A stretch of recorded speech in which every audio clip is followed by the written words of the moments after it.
আগে মা চাচিদের মুখে গল্প শুনতাম ঢেকি স্বর্গে গেলেও নাকি ধান ভাঙে, তো সেটা এখন বাস্তবে প্রমাণ পাচ্ছি। তো আমরা মেয়েরা এমনই এক জাতি, যেখানে যাও সেখানে কাজ করতেই হবে, সেটা শ্বশুরবাড়ি হোক আর বাবার বাড়ি হোক। হ্যালো এভরিওয়ান, আসসালামু আলাইকুম। সবাই কেমন আছেন? আশা করি সবাই অনেক অনেক ভালো আছেন। তো সকালে ঘুম থেকে উঠে দেখি মা আর নানি অনেক কাজে ব্যস্ত, আর এদিকে বাসি সব কাজ পড়ে আছে।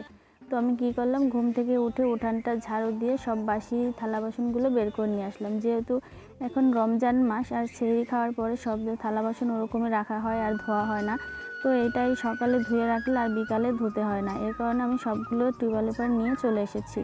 আসার পর সবগুলো এখানে আমি সুন্দর করে ধুয়ে নিচ্ছি, কারণ এখন না ধুলে বিকালে আর এটা ধোয়া হয় না, মানে ধুতে গেলেও অনেক কষ্ট হয় রোজা থেকে এসব। তো এখানে আমি সবগুলো সুন্দর করে ধুয়ে নিয়ে এখন আমি ধুয়ে নিয়ে চলে যাব রুমে। তো আমার ভিডিও কেমন লাগে অবশ্যই কমেন্ট করে জানাবেন, আর কে কোথা থেকে দেখছেন সেটাও বলবেন, আর যারা এখনও সাবস্ক্রাইব করেনি সাবস্ক্রাইব করে দেবেন।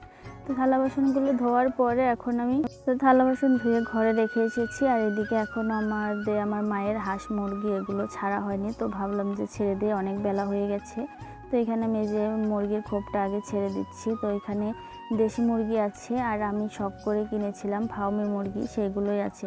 তো মুরগি ছাড়া হয়ে গেছে, তারপরে আমি যাচ্ছি আমার মায়ের হাঁস ছাড়তে, মানে চীন হাঁস আছে 3টা, একটা কুচে বসেছে আর 2টা খোপে থাকে।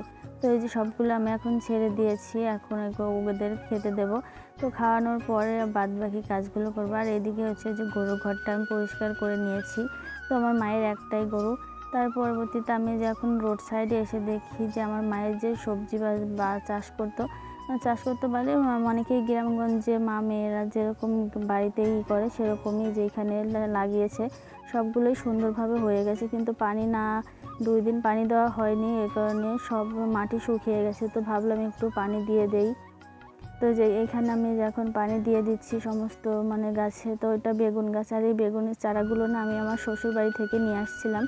তো আনার পরে এখানে লাগিয়েছি। তো যেহেতু নতুন মাটি, সবগুলো অনেক সুন্দর হয়েছে। আর যে মরিচ গাছটা দেখতে পাচ্ছেন, ওইটা শুনেছি নাকি চায়না দেশের মরিচ, গ্রামের মানুষ আর কি বলে, কিন্তু মরিচ গাছটা না অনেক সুন্দর হয়েছে, আর এই মরিচের কালারটা হয় একদম সাদা। তো এখানে আমি সব গাছে পানি দিয়ে নিচ্ছি, সকালে সকালে পানি দিলে গাছগুলো সারাদিন ভালো থাকে, আবার বিকালে পানি দিলে হয় কি সারা রাত ভালো থাকে। তো এখানে যে আমার সমস্ত পানি দেওয়া হয়ে গেছে। এখন আমি সাইডে যে গাছগুলো আছে ক্যামেরার কারণে দেখা যাচ্ছে না, কারণ আমার তো ক্যামেরা ধরার কেউ নেই, এই কারণে এক সাইডেই দেখা যাচ্ছে। আর এইদিকে যে অনেকগুলো চারা লাগিয়েছে, এগুলো হচ্ছে ধুন্দুলের চারা, কেবল ছোট ছোট জালি হয়েছে সেগুলো। আর যেইখানে নতুন বেগুনের চারা, এগুলো আমি এবছরই এনে দিয়েছিলাম আমার মাকে লাগানোর জন্য, তো এবছরে লাগিয়েছে।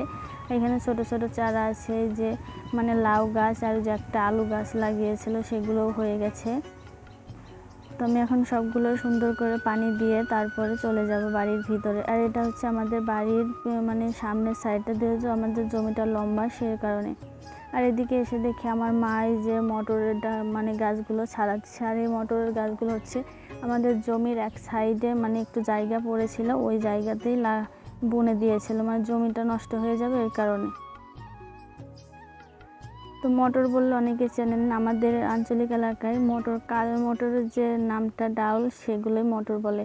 আর ওই যে আমি যে ফার্মি মুরগিটা রেখেছিলাম শখ করে, ওই মুরগিগুলো না আগে খোপে ডিম পারতো, কিন্তু ইদানিং আর খোপে ডিম পারে না, খোপের নিচে আর কি ডিম পেড়ে রেখে যায়।